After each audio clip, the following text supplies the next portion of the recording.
अब चलते हैं बिहार। सुपौल के प्रतापगंज प्रखंड के टेकुना पंचायत का संस्कृत विद्यालय सालों से बदहाली की मार झेल रहा है। 1978 में स्थापित ये विद्यालय आज भी जर्जर भवन और बुनियादी सुविधाओं के अभाव में संचालित हो रहा है। यह रिपोर्ट देखिए।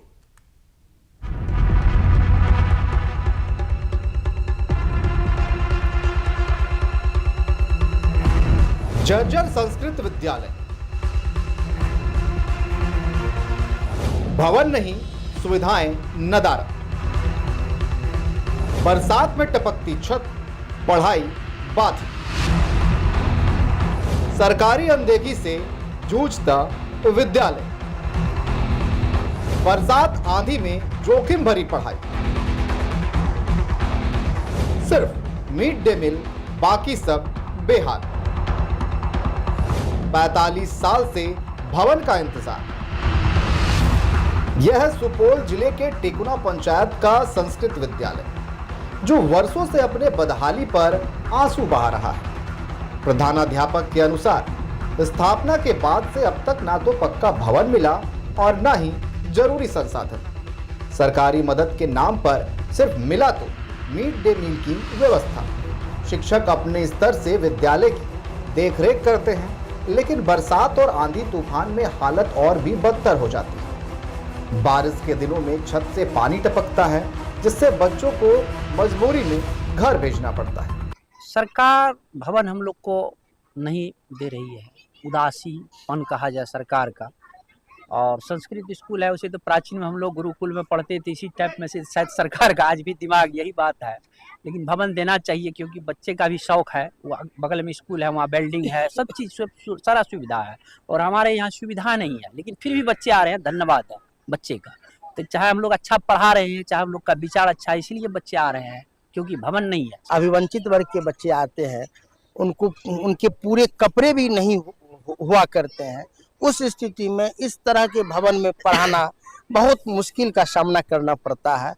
और इतना मुश्किल हो जाता है कभी कभी, जो बरसात के दिनों में हम लोग के ऊपर पानी टपकता रहता है, बच्चे भीगते रहते हैं, कहीं पर उसको भेज देते हैं, फिर बुलाते हैं जब बरसात बंद हो जाती है, तब बहुत कठिनाई महसूस होता है, बहुत कठिनाई लगता है। अधिकारियों और जनप्रतिनिधियों को बार बार अवगत कराने के बावजूद कोई ठोस पहल नहीं देखने को मिल रहा। सवाल यह है कि क्या 45 साल पुराने इस संस्कृत विद्यालय को कभी सरकारी ध्यान और सुरक्षित भवन मिल पाएगा, या बच्चे यूं ही जोखिम में पड़ने को मजबूर रहेंगे। टीवी 45 के लिए सुपौल से सुमित की रिपोर्ट।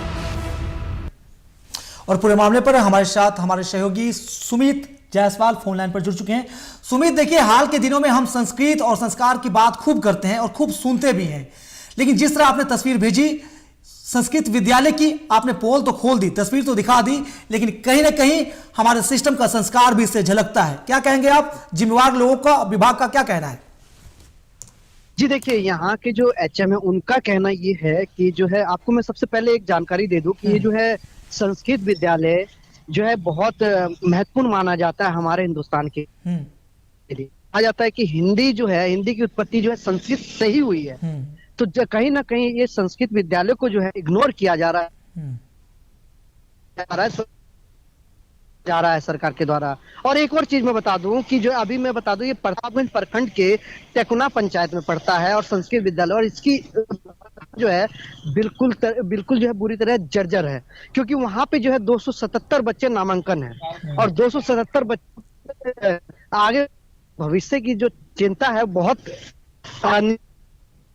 अब से ये स्कूल विद्यालय है, विद्यालय के ऊपर कोई देख रेख नहीं किया जाता। यहाँ के जो एचएम है उनका कहना तक है कि जो है इसको हम ही सब जो भी हम अपनी तरफ से ही जो करते हैं विद्यालय का, और सरकार की तरफ से नहीं मिलता है, सिर्फ एक मिड डे मील के अलावा।